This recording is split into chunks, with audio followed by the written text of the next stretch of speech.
They've been close political allies for around 20 years, but today Jenny Mikakos turned on the Premier with one last rebuke for her former boss. In her final submission to the hotel quarantine inquiry, the former health minister urged the board to be wary of Daniel Andrews' claims. The board ought to treat with caution the Premier's evidence where he sought to explain the use of private security in the hotel quarantine program, and said his decision to subvert the usual cabinet process for the bungled program contributed to its failures.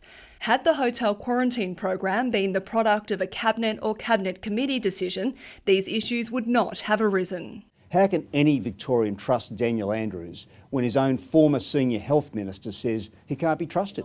Ms Mikakos resigned last month after the Premier told the inquiry he held her accountable for the botched scheme. She submitted it would be nonsense for her to be solely responsible and claimed Jobs Minister Martin Pakula should share the blame. But as the Premier fronted the media for a 99th consecutive day, he was sticking to lines Victorians have heard plenty of times. Well, we've got a board of inquiry that's currently writing a report.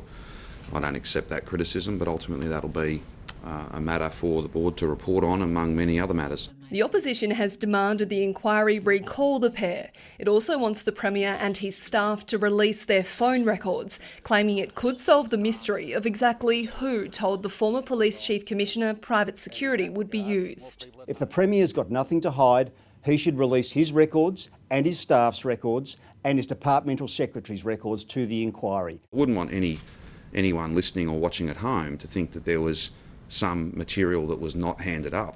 It was not sought. All material that has been sought has been handed up. The former health minister maintained she didn't know private security were being used in the state's quarantine hotels until an outbreak in May. That's despite attending a press conference with Minister Pakula 2 months earlier where he mentioned the arrangements. The inquiry's board will have the final say though when it delivers its report on November 6. Bridget Rollison, ABC News, Melbourne.